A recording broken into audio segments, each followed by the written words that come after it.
Hope you're having a great weekend. This is our weekend review. It's a look back at some of the most compelling and interesting stories that we've been covering for you of the past week. Brand new episodes back again Monday. Press subscribe so you don't miss any of it.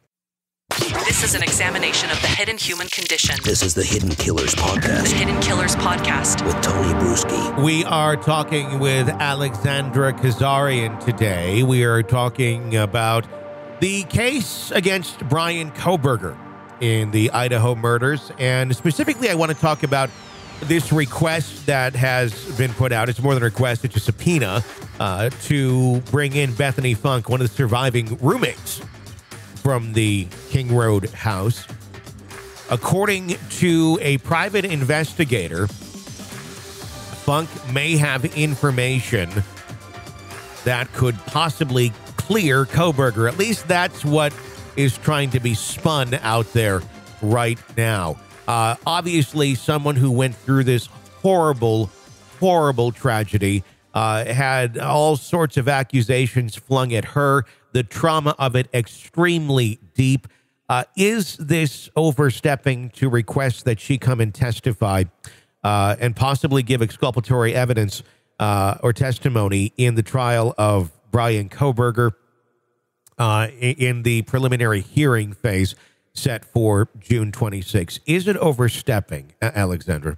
Oh, absolutely. So preliminary hearings can be held two ways. There is law that allows for police officers to testify to hearsay evidence for the purposes of the preliminary hearing only. Mm-hmm. So witnesses don't necessarily have to be called. The preliminary hearing is just it's a very low threshold for a judge to determine whether there's enough evidence for the case to proceed. Mm-hmm. So it's not a measure of guilt or innocence. It's just, is there enough there to send this forward? So a lot of times, if a case, depending on what a prosecutor really wants out of a case, they can put on the entire case with an officer saying, this person told me this, and because of that, we arrested this guy.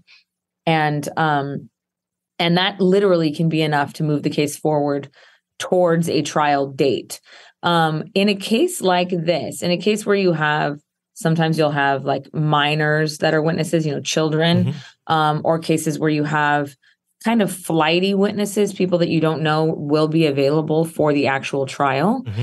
Prosecutors tend to bring those people in for live testimony because that live testimony, as long as they're subject to cross-examination by the defendant's lawyers, that testimony can then be used in place of the live witness at the trial. Mm-hmm. So if you've got people that are available right now, but you think they might not be available for whatever reason at trial, the prosecution brings them in, puts them under oath, has them testify, and makes them available for cross-examination.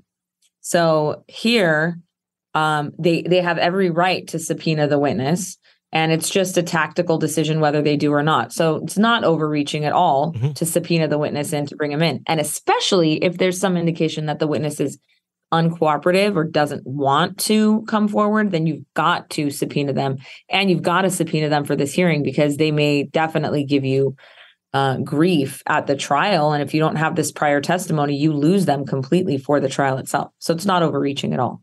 From what I'm understanding here, because this is already a very confusing one to try and keep your mind wrapped around, is there's a private investigator that is saying that Miss Funke, that she has information that's unique to her experiences and cannot be provided by other witnesses. In some reporting that I've seen, it says that that she had at some place where testified or in a questioning said that she saw a naked man leaving through the patio door of the home on King Road. This is something I had never seen on any affidavit ever until this allegation was made without a whole lot of proof from this private investigator. Have you followed that area? That's what was standing out to me this morning because I saw naked man and I thought, did something get mistranscribed here? Because this is all new to me. I know one of them said that they saw a masked man leaving the building, but a naked man seems new.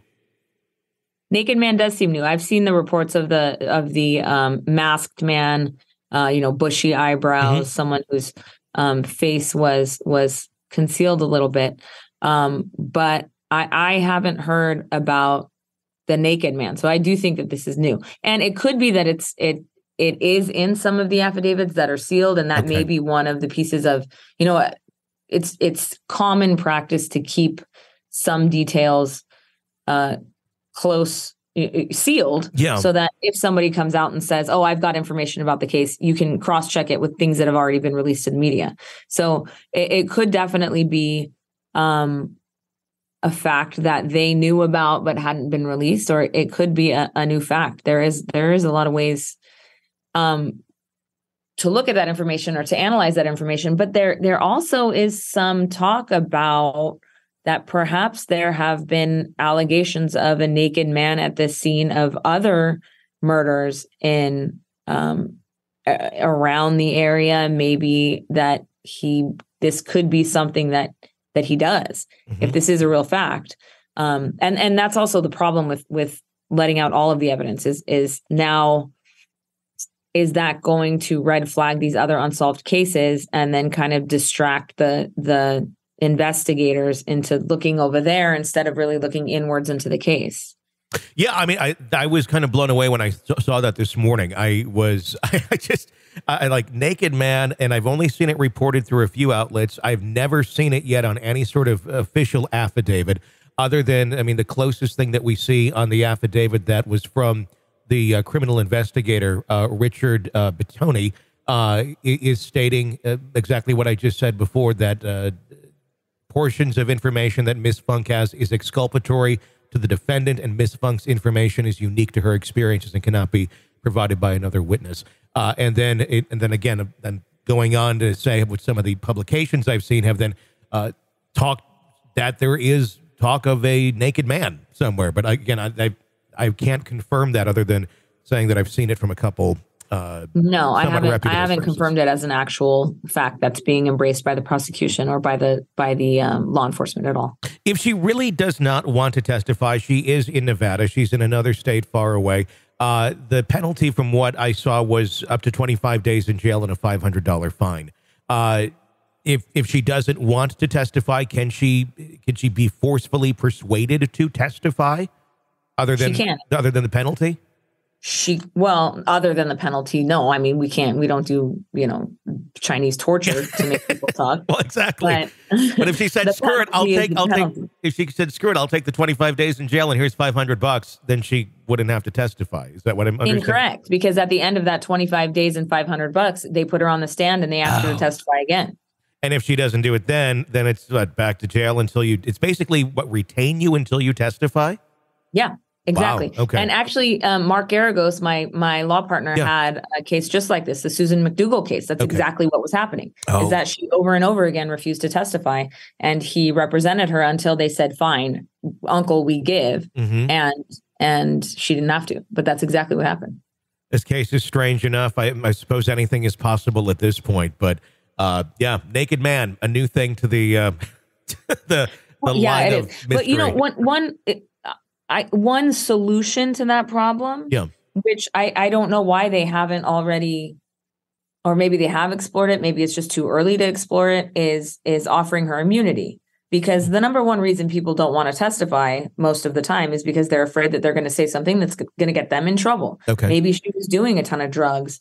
Maybe she knew that he had killed a bunch of people and let him leave because she was scared, and she just doesn't want to say that. Okay. And so, one way for the prosecution to calm her nerves that way is to give her full use immunity. And, as long as you cooperate with us, we'll give you immunity. We won't prosecute you for anything that comes out on cross-examination, because obviously the defense attorney is going to go hard at her to try to find some way for her testimony to help out the defense.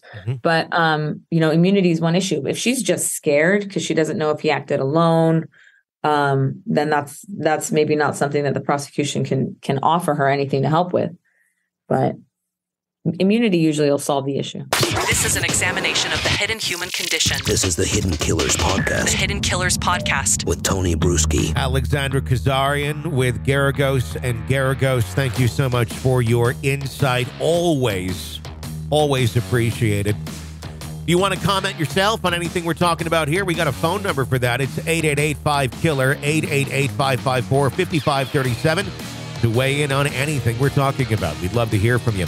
My name is Tony Bruschi. Stay with us.